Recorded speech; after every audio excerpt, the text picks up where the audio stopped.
Hello दोस्तों, मैं हूं प्रांजल, सभी का स्वागत करता हूं क्रिप्टो वेल के बिल्कुल फ्रेश वीडियो के अंदर। जी हां, आपने थंबनेल के ऊपर बिल्कुल सही चीज़ देखी है।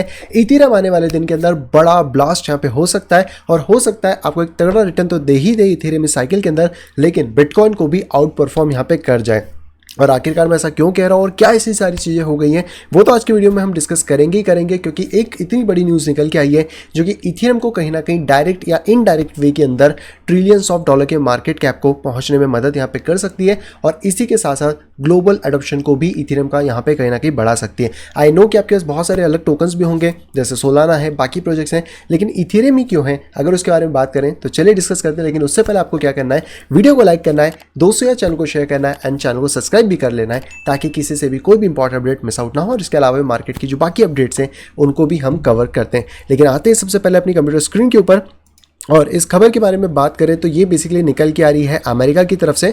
अमेरिका में सभी को पता है कि कितना ज़्यादा इस टाइम पे वोकल हो चुका है पिछले लास्ट क्वार्टर से, यानी पिछले साल के लास्ट क्वार्टर से जब से चुनाव हुए, डोनाल्ड ट्रंप यहाँ पे आए, क्रिप्टो के अंदर अलग ही लेवल के मजे चल रहे हैं। कुछ परेशान है, कुछ लोग कुछ यहाँ पे मजे में हैं। और अब अमेरिका यहाँ पे लेकर आ गया है जीनियस एक्ट, जो कि बेसिकली लेजिटिमाइज करने वाला है स्टेबल कॉइन को, यानी कि ग्लोबल इंस्टीट्यूशन एडॉप्शन यहाँ पे आने वाला है। हालांकि इसको DWF लैब जो है वो मैनेज करने वाले हैं, इसका पूरा की पूरा जो इंस्टीट्यूशन का एडॉप्शन होने वाला है वो सारी चीज़ें। और अगर यहाँ पे हम लोग बात करें तो इस एडॉप्शन की वजह से क्या होगा, जितने भी इंस्टीट्यूशंस हैं वो कहीं ना कहीं स्टेबल कॉइन की तरफ ज़्यादा जाएंगे, यानी कि जैसे हमने AI का, RWA का, बाकी सारे ट्रेंड को देखे थे, सिमिलर वे के अंदर स्टेबल कॉइन का ट्रेंड भी हमें यहाँ पे देखने को मिलने वाला है। अब बेसिकली अगर बात करें तो ये वाली खबर थोड़ी पुरानी है, जो कि मई 8 की थी, लेकिन अभी इसकी लेटेस्ट खबर्स भी हैं जो इसके ऊपर हम लोग चलते हैं। लेकिन इसका सबसे बड़ा बेनिफिट यही होने वाला है जहाँ पे कि क्लियर रेगुलेशन आएंगे स्टेबल कॉइन के कोलैटरेशन के ऊपर, मैंडेट हो जाएगा, और जितनी भी यहाँ पे एंटी मनी लॉन्ड्रिंग पॉलिसीज़ है और बाकी सारी चीज़ें वो भी आपको यहाँ पे देखने को मिलेंगी। अब इससे होगा क्या, इस बिल के आने से या फिर सारी चीज़ों से, तो उसका सिंपल सा मतलब है ये सिर्फ रेगुलेट नहीं करेगा बल्कि एक लेजिटिमेट, आप कह सकते हैं कि लीगल कर देगा स्टेबल कॉइन को, कि इसको कोई भी यूज़ यहाँ पे कर सकता है। हालांकि अगर इस पूरी खबर में बात करें तो व्हाइट हाउस के अंदर से डोनाल्ड ट्रंप है, ये हम सभी को पता है, इन्वॉल्वमेंट उनका रहा है हमेशा से और अभी भी सारी चीज़ें।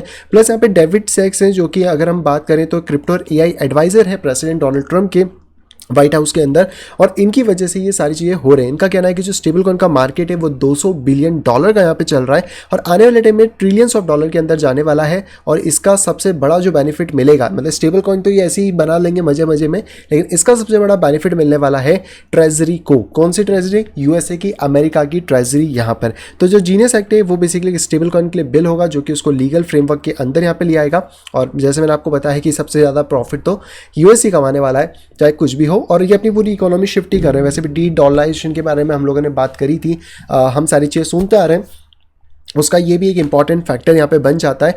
एंड अगर हम बात करें इन सेनेट्स के बारे में तो 15 डेमोक्रेट्स बेसिकली जो रिपब्लिक के हैं वो इस चीज़ को ज्वाइन कर रहे हैं, तो यहाँ पर इसके चांसेस बहुत ही हैं कि ये यहाँ पे आपको पास होता हुआ मिलेगा।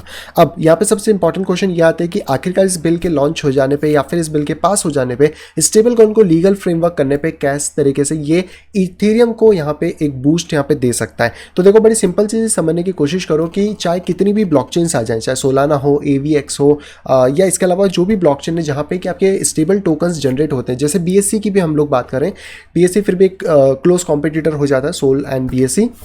तो यहाँ पे होने क्या वाला है, सबसे पहले ये स्टेबल टोकन बनते हैं इथेरियम के ऊपर, क्योंकि इथेरियम का नेटवर्क आज तक उसने प्रूवन किया है कि वो कभी भी डाउन नहीं हुआ है। इथेरियम के ऊपर बहुत सारे ऐसे प्रोडक्ट हैं जैसे लेयर 1, लेयर 2, इसके अलावा आपकी और भी प्रोडक्ट्स यहाँ पे डेवलप होते जा रहे हैं, और इन्हीं सब के ऊपर एक बड़ा इकोसिस्टम ऑलरेडी हम कह सकते हैं स्टेबल कॉइन का है। चाहे आप USDT की बात करें, USDC की बात करें, BUSD तो चलो बाइनेंस का हो जाता है तो हम उसको यहाँ पे कंसिडर नहीं कर रहे हैं। लेकिन अगर आप किसी की फर्स्ट चॉइस कहलाएगी, जो कि कंप्यूटर जो कि लंबे समय से चल रहा है, क्योंकि BSC इनको आए हुए भी ज़्यादा टाइम नहीं हुआ है, लेकिन उससे भी पुराना इथेरियम है। इथेरियम ने हर बार अपनी चीज़ को प्रूव किया है, और अभी जो इथेरियम के अंदर नई नई अपडेट्स आ रही हैं जिसकी वजह से उसकी फीस भी लो हो रही है, सारी चीज़ें हो रही हैं। और ये स्टेबल कॉइन जितने भी यहाँ पे होने वाले हैं, ये सारे के सारे किसके ऊपर जनरेट होने वाले हैं? ये होने वाले हैं इथेरियम के ऊपर यहाँ पर, और जितना भी पैसा होगा वो बेसिकली फ्लो करेगा इसमें। तो आप इसको ऐसे एग्जाम्पल से समझ के चलो कि लेट सपोज एप्पल कंपनी है, एप्पल कंपनी ने अपना खुद का एक स्टेबल टोकन निकाला। अब वो स्टेबल टोकन जो होगा वो किससे बैकअप होने वाला है, वो होने वाला है बेसिकली यूएसए की ट्रेजरी से, यानी कि यूएसए की जो ट्रेजरी बॉन्ड है उनको वो 1:1 बैकअप के अंदर रखेंगे, जहाँ पे कि वो उतनी ट्रेजरी खरीदेंगे जितने स्टेबल टोकन यहाँ पे लॉन्च कर रहे हैं। इसका सबसे पहला फायदा मिलेगा यूएसए को, जहाँ पे कि उनकी ट्रेजरी के अंदर पैसा आना शुरू हो जाएगा, यूएसए के पास पैसा आएगा खर्चा करने के लिए। स्टेबल टोकन होने की वजह से एप्पल को अपनी इकोसिस्टम में फायदा मिलेगा कि अब किसी भी यूजर से अगर ग्लोबली इंटरेक्शन करना है, सिर्फ यूजर से नहीं, इंस्टीट्यूशंस की यहाँ पे बात हो रही है, तो वो भी यहाँ पर एडॉप्शन के फॉर्म के अंदर आ जाएंगे। और ये स्टेबल टोकन इथेरियम के ऊपर सबसे पहले अगर डिप्लॉय होता है तो लेट्स सपोज अगर एप्पल कंपनी ये कह रही है कि हम 400 मिलियन के स्टेबल टोकन यहाँ पे लॉन्च करेंगे, और इसी तरीके से अमेरिका के अंदर की अगर बात किया तो उनके पास 500 ऐसी बड़ी कंपनीज हैं जो कि अपने स्टेबल टोकन डे 1 पे लॉन्च कर सकती हैं। तो आप समझ सकते हो कि कितना बड़ा मार्केट साइज होएगा। प्लस जैसे कि हम बात करें कि ग्लोबल इंस्टीट्यूशन का एडॉप्शन यहाँ पे होने वाला है, इट मीन कि ग्लोबली भी ये सारी चीज़ें जाएंगी, और ग्लोबली अगर ये सारी चीज़ जा रही हैं तो ग्लोबल भी बहुत सारी ऐसी कंपनीज है जो कि अमेरिका की ट्रेजरी को खरीदना पसंद करेंगी, जहाँ पे कि अगर उनको अच्छा यील्ड मिलता है, जैसे कि जापान ऑलरेडी फाइनेंशियल क्राइसिस में चल रहा है, वो खुद जापान वाले जो है अमेरिका में पैसा लगा रहे हैं ताकि वहाँ से रिटर्न बने और वो अपने देश के अंदर वो पैसा वापस यहाँ पे ला पाए। तो इनडायरेक्टली अगर देखा जाए तो इसका सबसे बड़ा फायदा तो किसको मिलेगा, वो मिलेगा अमेरिका को। लेकिन इसका दूसरा बड़ा फायदा मिलेगा इथेरियम ब्लॉकचेन को। तो ये चीज़ें, और इतना ही नहीं, हांगकांग जो कि चाइना का एक हम लोग सभी लोग जानते हैं कि पार्ट है, उन्होंने बेसिकली स्टेबल कॉइन का बिल ऑलरेडी पास कर दिया है। अमेरिका करे नहीं करे, चाइना सबसे आगे निकल रहा है। और इसके अंदर बेसिकली बिल जो पास हुआ है तो इसी में वही सारी चीज़ें बताई गई हैं कि यहाँ पे जो ग्लोबल वेब 3 का हब है उसको बनाने की कोशिश कर रहे हैं ईयर एंड तक, बेसिकली इनका ये सारी चीज़ें। लेकिन इसके अंदर थोड़ा सा डिफरेंस ये आ जाता है कि जो हांगकांग ने बिल पास किया वो बेसिकली फिएट वाला है, यानी कि आप लाइसेंस ले सकते हो, और फिएट का अगर आप बैकअप करते हो, यानी कि चाइनीज युआन का अगर आप बैकअप करते हो, तो यहाँ पर आप अपना स्टेबल टोकन लॉन्च यहाँ पे कर सकते हो। अब जो भी है चाइना वाले कहीं ना कहीं हार तो यहाँ पे नहीं मानेंगे, लेकिन अमेरिका के इस एक छोटे से मोमेंटम से और इस बिल से खास तौर पे, जो कि बहुत जल्द हमें लगता है कि पास यहाँ पे हो जाना चाहिए। हालांकि यहाँ पे बताया जा रहा है कि 15 डेमोक्रेट्स की जो वोटिंग थी वो बिल को पास की तरफ ही है, और इस वीक में ही हम लोगों को ये सारी चीज़ें देखने को शायद मिल सकती हैं। इसका मतलब है कि आने वाले टाइम के अंदर इथेरियम के अंदर एक अच्छी डिमांड बन सकती है। और इथेरियम को लेकर मैं पहले भी बुलिश था, अभी भी बुलिश हूँ, जहाँ पे कि मैंने आपको बताया था कि इथेरियम एक तगड़ी रैली दे सकता है। ये ब्लू वाली लाइन आप देख सकते हो, जहाँ पे मैं आपको ऑलरेडी बता चुका हूँ कि अगर इथेरियम यहाँ से सेकंड रैली देता है तो मैं एक्सपेक्ट करूँगा कि कम से कम $11,000 से $15,000 तक इथेरियम यहाँ पर ऊपर की तरफ आ जाए। आई नो कि चार्ट थोड़े हौच-पौच हो रहे हैं तो इसको हम लोग हटा देते हैं। और अभी भी आप देखोगे तो इथेरियम ने जो पास्ट रैली दी है, इसने प्रूव किया है कि डेड नहीं हुआ है, क्योंकि जितना बड़ा पंप इसने दिया था पिछली कैंडल में, लगभग अगर हम लोग बात करें तो $400 का पंप एक सिंगल कैंडल यहाँ पे दे चुकी है। उसके बाद अब स्टेबल है, मार्केट ऊपर आने की पूरी कोशिश कर रहा है। और मार्केट के अंदर अगर हम लोग वेव्स के अकॉर्डिंग भी चीज़ों को चेक करने की कोशिश करें तो मार्केट अभी भी स्टिल आपके मोमेंटम में है, जहाँ पे अगर हम इसको एक बार क्लोज कर देते हैं, ओके, यहाँ पर अगर हम देखने की कोशिश करें तो ये थी हमारी फर्स्ट वेव, ये थी सेकंड वेव, ये थी थर्ड वेव, ये थी fourth wave, and this is the final wave, जो कि अभी हम लोग एक्सपेक्ट करके चल रहे हैं कि मार्केट जो है वो यहाँ पर हमें दे सकता है। इसी के साथ जो एनालिसिस हमने किया था पहले भी, हमारा डिमांड एरिया में प्राइस एग्जैक्टली फिट किया है वहाँ पर, और अभी जो मैंने आपको एनालिसिस बताया प्राइस उसी तौर पे अगर देखा जाए तो ऊपर की तरफ मूव कर रहा है, जहाँ पे कि धीरे धीरे मूव करता है एंड अपने हाई को ब्रेक करता हुआ ऊपर की तरफ जा सकता है। प्लस एक बहुत ही इंपॉर्टेंट चीज़ है जो कि शायद आप लोगों ने सबने मिस कर दी हो, तो मैं एक बार ये सारी की सारी चीज़ें इथेरियम में से हटा देता हूँ, जिससे कि आपको थोड़ा सा एक आइडिया लग जाएगा कि कैसे इथेरियम जो है वो तगड़े लेवल पे यहाँ पे पंप कर सकता है। और उसका सिंपल सा एक ही मतलब होगा, लेकिन उससे पहले इस लाइन को ऑफ करना पड़ेगा। ओके, तो ये भी लाइन ऑफ हो गया। ओके, तो अगर आप थोड़ा सा ध्यान से इथेरियम को देखोगे on a weekly time frame और on a daily time frame, जो भी आपको पसंद आती है, तो आप एक चीज़ ऑब्जर्व कर पाओगे कि इथेरियम जो है वो इस टाइम पे यहाँ पर, ओके, मैं इसको थोड़ा सा हटा देते हैं, नॉर्मल करते हैं, इस पॉइंट पे एक सिमेट्रिकल ट्रायंगल फॉर्म कर रहा है। अब आप चाहो तो इसको पीछे से ले सकते हो, आगे से ले सकते हो, नीचे से थोड़ा एडजस्ट कर सकते हो, टोटली डिपेंड ऑन यू, क्योंकि देखो पैटर्न जो है वो सबके अपने अपने हिसाब से होते हैं। लेकिन अगर मैं इसको यहाँ पे लॉक कर दूँ और इसको भी यहाँ पे लॉक कर दूँ, क्योंकि पहले मैं ऑलरेडी बता चुका हूँ कि इथेरियम कैसा परफॉर्मेंस दे रहा है। अगर हम इसको यहाँ पे देखने की कोशिश करें तो इथेरियम एक बड़े से ट्रायंगल के अंदर है, जहाँ पे ऑलमोस्ट इसके डाउन जो साइड से वो टच हो चुके हैं, अप साइड इसने ऑलमोस्ट 2 बार टच कर चुका है।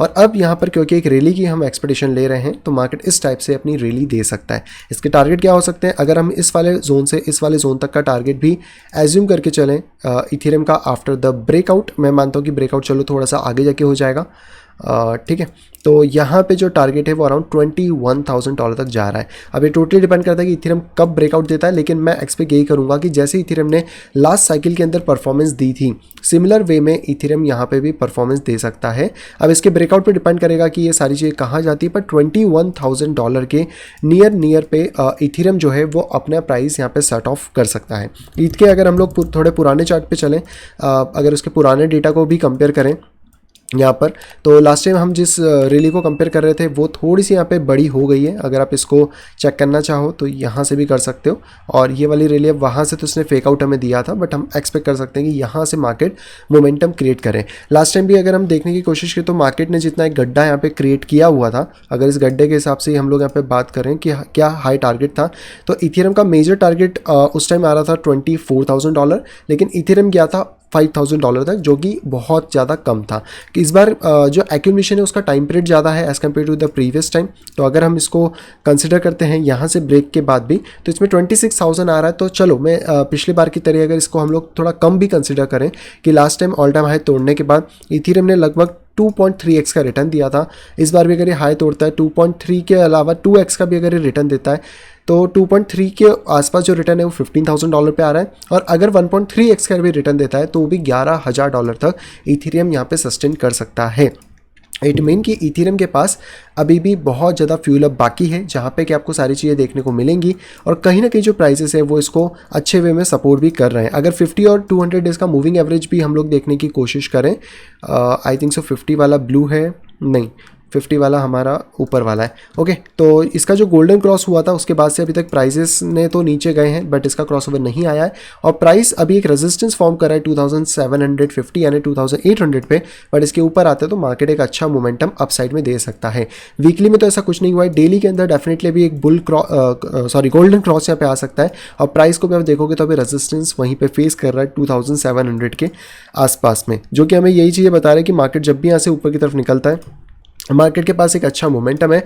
और जितना भी बड़ा एक्यूमुलेशन टाइम होता है मार्केट का, अभी तक लगभग 1470 डेज यहाँ पे हो चुके हैं। हो सकता है कि हमें 2 महीने और एक्यूमुलेशन देखने को मिले, लेकिन उसके बाद जब भी ये ब्रेकआउट देगा, मेरी एक्सपेक्टेशन यही रहने वाली है कि इसका ब्रेकआउट एक तगड़े लेवल पे होने वाला है। जो भी लोग आज के टाइम में शायद इसको इग्नोर कर रहे हैं, आई डोंट थिंक कि वो इन फ्यूचर इसको बहुत ज़्यादा इग्नोर यहाँ पे कर पाएंगे। तो ये वाला आप इसको इस तरह कंसिडर कर सकते हो, लाइक दिस।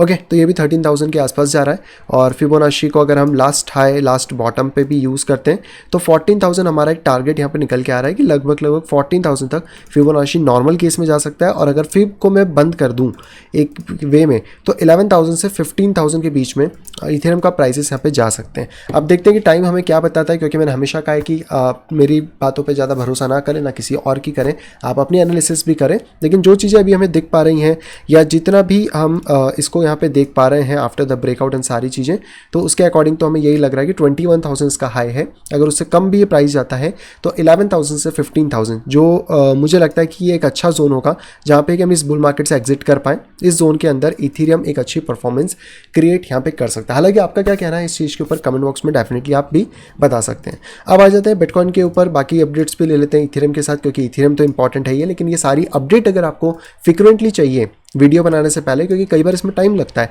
तो कहाँ जाना है, मेरे ट्विटर के ऊपर जाना है, वहाँ पे आपको सारी चीज़ें मिल जाएंगी।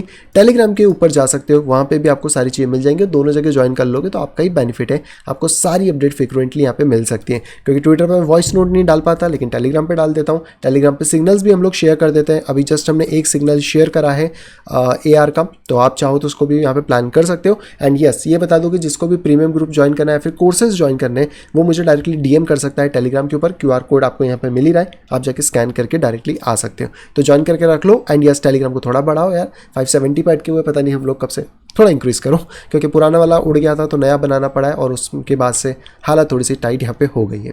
ओके, तो आते हैं बिटकॉइन के ऊपर। बिटकॉइन के प्राइस में हमें थोड़ी गिरावट देखने को मिली है। हालांकि रात को कल 1,12,000 तक बिटकॉइन का प्राइस गया, एक्सचेंजेस पे नहीं गया, लेकिन कॉइन मार्केट कैप पे चला गया था। अगर मैं बाइबिट का यहाँ पे चार्ट देख रहा हूँ और इसका कल का हाई भी देखूँ तो 1,11,999 पे ये बेसिकली था। अब ये करेक्शन आना ज़रूरी था, मैं इसी करेक्शन का वेट कर रहा था, जो कि एक हेल्दी करेक्शन है। अब ये करेक्शन क्यों इंपॉर्टेंट था, अगर आप ध्यान से समझने की कोशिश करें तो बिटकॉइन के प्राइसेस ने यहाँ पर हेड एंड शोल्डर फॉर्म नहीं किया है। बिटकॉइन अगर यहाँ पे शोल्डर, हैट और यहाँ आके अगर शोल्डर फॉर्म कर लेता देन हो सकता था कि यहाँ से हमें स्ट्रेट पंप देखने को मिल जाता, या फिर इसके ब्रेक के बाद यहाँ पे छोटे से रीटेस्ट में प्राइसेस जंप ऑफ देखने को मिल जाते, क्योंकि generally higher high higher lows market इसी तरह फॉर्म करता है। अभी अगर बिटकॉइन में देखें तो higher high higher low, higher high higher low, higher high higher low form हुआ था, और यहाँ पर अब हायर हाई के बाद हायर लो फॉर्म हो रहा है, जो कि प्रीवियस लेवल पे ही सपोर्ट का काम भी कर रहा है। इट मीन कि आने वाले दिनों में 120 का टारगेट इमिनेंट है, जो कि माइट भी पॉसिबल है इस मंथ के एंड तक हमें टच होता हुआ मिल जाए। $10,000 ही दूर है, बहुत ज़्यादा दूर नहीं है, तो यहाँ पर इसकी पॉसिबिलिटी भी बनती है। इवन दैट अगर हम लोग 10, 50 और 200 की मूविंग एवरेज को देखें तो फिलहाल में जो डेली टाइम फ्रेम है उसमें जो सपोर्ट है वो है $106 के आसपास। अब तो के में ही बात करनी पड़ेगी क्योंकि बिटकॉइन ऊपर आ गया है, हालांकि अभी इसने इसको टच नहीं किया, बट मैं ये चाहता हूँ कि कल की क्लोजिंग एटलीस्ट 109 मतलब 1010 के ऊपर हो, वो ज़्यादा बेटर रहेगा। अगर नीचे भी होती तो कोई बुरी बात नहीं, लेकिन एटलीस्ट इस वाइट जोन जो कि 108,500 है इसके ऊपर तो हो, ताकि हमें एक बुलिश मोमेंटम कंटिन्यू मिले। क्योंकि अगर बिटकॉइन यहाँ पे करेक्शन लेना शुरू कर देता है देन जो अगला सपोर्टिव लेवल है वो 97,500 के आसपास है, जो कि ऊपर बढ़ते बढ़ते हो सकता है 99 या 1 लाख के आसपास आ जाए। और उसके बाद बिटकॉइन का प्राइस अगर यहाँ इस वाले सपोर्ट को ब्रीच कर देगा देन प्राइस यहाँ से बाउंस बैक देगा और फिर आपको रैली देखने को मिलेगी। देन पॉसिबिलिटी है कि इस महीने के एंड तक 120 टच ना हो पाए, तो 120 टच होने के लिए इसको यहीं पे सपोर्ट बनाना ज़रूरी है, ताकि यहाँ से कैंडल को ऊपर की तरफ पंप करे और एटलीस्ट यहाँ तक जाए। फिर यहाँ जाने के बाद अगर ये प्रॉपर एक करेक्शन ले लेता है 15 दिन 20 दिन महीने भर का और फिर पंप करता है, तो वहाँ से आपको एक बड़ी रैली देखने को मिल सकती है, जहाँ पे कि बिटकॉइन एक अच्छा मोमेंटम क्रिएट यहाँ पे कर सकता है। तो बिटकॉइन ऑलमोस्ट हाई के आसपास चल रहा है, और इसे एग्जिट कहाँ पे करना है वो डेफिनेटली मैं आपको बताऊँगा कि मैं कहाँ पर प्लान कर रहा हूँ। लेकिन उसके पहले आपको क्या करना है, आपको बस फॉलो करते चलना है सारी चीज़ों को। अभी के हिसाब से टारगेट मैं आपको ऑलरेडी बता चुका हूं कि अगर आप इसकी डेप्थ को भी यहाँ पे नापते हैं according to the breakout level, तो यहाँ पे कहीं ना कहीं जो प्राइसेस हैं वो 1,60,000 तक के हमें दिखा रहा है, तो आप इनको मैच करके यहाँ पे चल सकते हो। और फिबोनाची अगर आप लगाना चाहो तो बिल्कुल लगा सकते हैं, इस वाले टॉप से इस वाले बॉटम पे। फर्स्ट टारगेट इसके अकॉर्डिंग 132 आ रहा है, और अगर मैं फिफ्थ लेवल को ऑन कर दूँ दैन 140 के आसपास आ रहा है, तो 140 एक 130-140 के बीच में थोड़ा प्रॉफिट बुक करना और ज़रूरी हमें यहाँ पे हो जाएगा। एंड यस, बिटकॉइन अभी भी 1 करोड़ का नहीं हुआ है, बिटकॉइन को 1 करोड़ होने के लिए 1,20,000 जाना पड़ेगा, तब जाके होगा। इंडिया में हो सकता है बिटकॉइन 1 करोड़ का हो गया हो, क्योंकि इंडिया में थोड़ा प्रीमियम प्राइस चलता है, बट इंटरनेशनल रेट के अकॉर्डिंग बिटकॉइन अभी भी 1 करोड़ रुपए का नहीं हुआ है, तो इस चीज़ के ऊपर आप थोड़ा सा ध्यान यहाँ पे दे सकते हैं। अभी फिलहाल में मार्केट देखोगे तो सारे ही गिर रहा है, क्योंकि बिटकॉइन में भी करेक्शन आया, तो ऑब्वियसली आना ज़रूरी था। इस वीकेंड पे देखते हैं क्या पंप आता है या फिर करेक्शन रहेगा, और अगला वीक हम लोगों का कैसे जाएगा, क्योंकि लास्ट वीक होने वाला है इस मंथ का, तो भर भर के एक्सपेक्टेशन तो मैं यहाँ पे रख के चल ही रहा हूँ। इथेरियम के बारे में आपको बता ही दिया क्या करना है। अगर कोई भी डिप आता है तो डेफिनेटली आप 2100 के बीच तक अपनी प्राइसेस को यहाँ पे देख सकते हैं। जीआरटी के बारे में बात करें तो जीआरटी में भी सिमिलर सी चीज़ें, हेड एंड शोल्डर बनाया है, बट आई थिंक सो कि प्राइस क्योंकि नीचे आया था तो एक फ्लैग जैसा ये शायद पैटर्न बनाने की फॉर्मेशन कर रहा है, तो इसके ब्रेकआउट को आप as a bull flag treat कर सकते हो, और कहीं ना कहीं प्राइसेस में हाई 0.18 के आसपास हो सकता है आफ्टर द ब्रेकआउट। इसी के तौर पे बात करें तो बिटकॉइन की जो डोमिनेंस है वो अभी भी नीचे नहीं गिर रही है, थोड़ा कंसर्निंग है, क्योंकि अगर बिटकॉइन की डोमिनेंस नीचे नहीं गिरेगी तो अल्ट सीजन आने में थोड़ी तकलीफ होने वाली है। तो देखते हैं कि ये क्या करती है, कैसे करती है, और फिर हम उसी अकॉर्डिंग अपने डिसीजंस यहाँ पे बनाने वाले हैं। इसके बाद अल्टकॉइन की डोमिनेंस के बारे में बात करें तो ये बढ़ नहीं रही है, वो गिर नहीं रही है, दोनों का लगभग सिमिलर केस चल रहा है, और इसमें एक रेजिस्टेंस जोन है 8.61, तो ये ब्रेक होगा तभी आपको अल्ट सीजन एक प्रॉपर वे में देखने को मिलने वाला है। गोल्ड के बारे में बात करें तो गोल्ड ऑलरेडी पंप करता जा रहा है, अच्छा इसने वैल्यूएशन बनाया है, और ये भी एक तरीके से आप एक बुल फ्लैग जैसा ही इसने कुछ फॉर्मेशन है, बुल फ्लैग तो नहीं बोलूँगा, इसको ब्रॉडगेज पैटर्न हम बोल सकते हैं कि ब्रॉडगेज पैटर्न जो है इस टाइप का या बुल फ्लैग टाइप का पैटर्न बना रहा है। और गोल्ड अगर अपना लास्ट हाई ब्रेक करता है तो ये चीज़ मान के चलना कि आराम से गोल्ड $4,000 के लेवल को टच कर सकता है। ये शायद एक पीक होगा गोल्ड के लिए, जिसके बाद गोल्ड में करेक्शन आना स्टार्ट हो सकता है। गोल्ड को क्यों कंपेयर करा, क्योंकि DXY को कंपेयर करना था, और DXY अपने लोएस्ट पॉइंट पे आ चुका है। लास्ट टाइम उसने नीचे जब इसको तोड़ा था तभी कंफर्म हो गया था कि बेरिश हो चुका है। थोड़ा सा पंप आता ही है, क्योंकि अगर आप हाई टू लो फिबोनाची नापोगे तो सेंटर से हम लोग हमेशा शॉर्ट करना पसंद करते हैं। यहाँ पर अगर हम लोग बात करें तो मार्केट में ऑलमोस्ट एक बियरिश फ्लैग बना हुआ है, और अगर इसके टारगेट के अकॉर्डिंग देखेंगे तो मार्केट नीचे लगभग $93 तक आ सकता है, जो कि आपके लिए अच्छा है, क्योंकि यहाँ से पैसा निकलेगा तो ग्लोबल एसेट्स के अंदर ही जाएगा। बिटकॉइन के अंदर भी जब हम लोग बात करते हैं कि इसके अंदर पैसा यहाँ पे मूव हो रहा है, सारी चीज़ें हो रही हैं, तो उसमें ग्लोबल मनी यानी M2 मनी का बहुत ज़्यादा हाथ होता है। अगर इसी के साथ में मैं यहाँ पे आपको ग्लोबल मनी का भी चार्ट लगा के दिखा दूँ, आई डोंट थिंक इससे लगेगा। इसमें पहले एक ऑप्शन आया करता था, अलर्ट्स में तो नहीं मिलना चाहिए, चलिए हम कोई भी एक इंडिकेटर हटा के देख लेते हैं, ये वाला हटा देते हैं। ओके, इसमें डालते हैं M2 money global supply. Okay,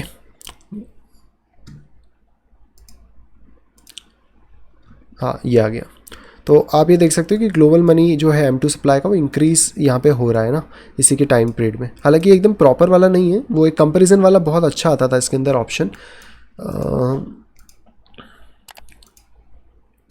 एक बार देख लेता हूँ मैं, चलो ठीक है। इसके चार्ट आप देख लेना, मैंने टेलीग्राम और ट्विटर पे शेयर कर रखे हैं कि M2 मनी के साथ अभी क्या चल रहा है। ये वाला चार्ट आप देखोगे तो आपको ज़्यादा एक बेटर क्लियरिटी मिल जाएगी मार्केट की कि ग्लोबल M2 मनी अभी 150 के आसपास बैठा है। बिटकॉइन का प्राइस थोड़ा नीचे, क्योंकि ये 100 या 102 दिन आगे यहाँ पे चल रहा है, और अगर ये ऐसे ही यहाँ पे चलता है तो लगभग अगस्त में $140,000 बिटकॉइन का प्राइस हमें होता हुआ यहाँ पे मिल सकता है। तो इस चीज़ को डेफिनेटली आप ऑब्जर्व करके चल सकते हो। इसलिए कह रहा हूँ टेलीग्राम ट्विटर ज्वाइन करके रखो, बहुत काम आएगा, नहीं तो फिर बहुत सारी अपडेट मिस आउट हो जाएंगी, तो फिर क्या मजा आएगा।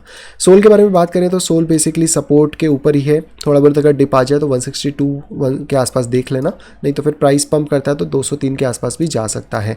नेक्स्ट टोकन के बारे में बात करें डॉग कॉइन के बारे में, डॉग कॉइन ने देखो अपना ट्रायंगल ब्रेक किया था, वापस से वही सिमिलर वे है, 0.21 के आसपास का सपोर्ट है, अगर बाउंस करेगा तो 31-39 तक जा सकता है।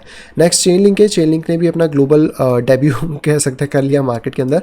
एक्चुअली में ये जो हेड एंड शोल्डर है ये ब्रेक करके रिट्रेसमेंट है, तो जितना इसकी हाइट है इतना तो एटलीस्ट ये कवर कर ही लेना चाहिए, जो हमारे अकॉर्डिंग $23 के आसपास यहाँ पे बनता है।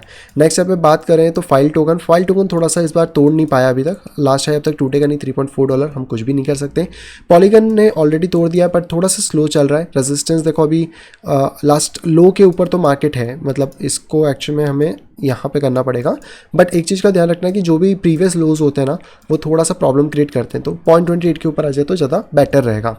इसके बाद बात करें बाइनेंस कॉइन भी थोड़ा स्ट्रगल कर रहा है, लेकिन इसके ऊपर अगर क्लोजिंग दे देगा 669 के ऊपर तो आपको आने वाले दिनों में 980 का टारगेट मिल जाएगा। XRP को लेके मैं थोड़ा सा एक्साइटेड हूँ, मैंने एक चार्ट शेयर करा है, आपने नहीं देखा तो टेलीग्राम ट्विटर पे जाओ, आप चार्ट को देख सकते हो।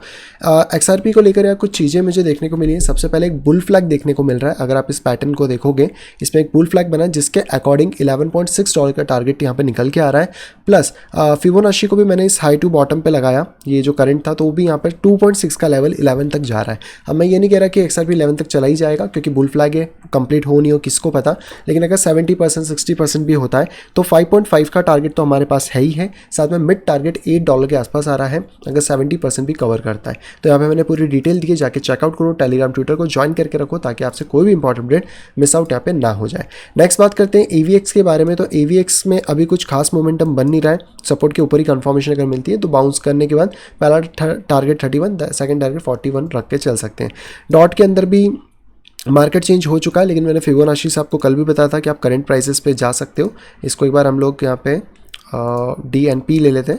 ओके, तो 50% के नीचे अगर मिल जाए तो वेल एंड गुड, नहीं मिलता तो करंट प्राइसेस इस वेल गुड रहेंगी, जहाँ से कि हम मोमेंटम को देख सकते हैं। MNT के अंदर भी लगभग सिमिलर चीज़ें हैं, हालांकि ट्रायंगल तो अब बेकार हो गया है, अब ये बड़ा ट्रायंगल बना रहा है तो इसके ब्रेक होने का वेट करते हैं। नेक्स्ट बात करते हैं कार्डेनो के बारे में। कार्डेनो ने भी कुछ ज़्यादा खास मोमेंटम अभी तक दिया नहीं है, मैं एटलीस्ट वेट करूँगा इस वाले डाउन चैनल के ब्रेक होने का, ताकि आपको एक अच्छा मोमेंटम मिले। नेक्स्ट यहाँ पे बात करते हैं तो ये है हमारे पास कॉस्मोस भी ऑलरेडी ब्रेक हो चुका है, लेकिन वही है अभी एक रेजिस्टेंस ही फेस कर रहा है पूरे एरिया पे, तो इसको क्लियर हो जाने दो ताकि आपको एक क्लियर डायरेक्शन मिल जाएगी, एटलीस्ट मिनिमम टू 8.7 तक। सुई के बारे में बात करें तो सुई में भी बुल फ्लैग ही बना था, बट ये थोड़ा सा गड़बड़ कर गया क्योंकि बुल फ्लैग था और ये ब्रेक होने के बाद वापस नीचे आ गया, ऐसा हो जाता है। इसलिए मैंने कहा कि XRP में भी ज़्यादा खुश मत हो ना, कंप्लीट हो जाता है तो आपको अच्छी एक अपॉर्चुनिटी मिल सकती है। यहाँ पर अगर अभी हम देखने की कोशिश करें तो वही सिमिलर वे ही देखने को मिल रहा है, अगर प्राइस कुछ ज़्यादा गिरेगा तो that's a different story, then हम फिर इस वाले सपोर्ट को कंसिडर करेंगे। अभी कोई खास पैटर्न बन नहीं रहा है तो इसको यहीं पे होल्ड करते हैं, अगर प्राइस 3.2 के आसपास आता है तो हम लॉन्ग पोजीशंस के बारे में सोच सकते हैं। एंड ये है S&P 500 जो कि अपना स्ट्रक्चर चेंज कर चुका है, थोड़ा बहुत नीचे अगर ये आता है तो ये वाला लो हम कह सकते हैं कि S&P 500 हिट कर सकता है और इस टाइम पे आपको एक थोड़ा मोमेंटम मार्केट के अंदर मिलेगा, देन वापस ये ऊपर जाना शुरू कर सकता है। फिबोनाची के अकॉर्डिंग तो देखो इसमें ज़्यादा लेवल हो जाएगा, अगर ये ऊपर हाई टूट गया देन ये लो कंसिडर नहीं है, फिर चेंज होगा, बट अगर नहीं होता तो बीच में 5300 के आसपास भी प्राइस यहाँ पे आ सकता है। तो ये थी दोस्तों आज की सारी अपडेट एंड सारी चीज़ें, खासतौर पर इथेरियम को लेकर जो बिल यहाँ पे पास होने वाला है इसके ऊपर आप नज़र रख सकते हो। एंड मुझे बताओ कि आपको क्या लगता है इथेरियम क्या इस साइकिल के अंदर कितना प्राइस यहाँ पे जाने वाला है, जो भी है कमेंट बॉक्स में कमेंट करके बता दीजिए।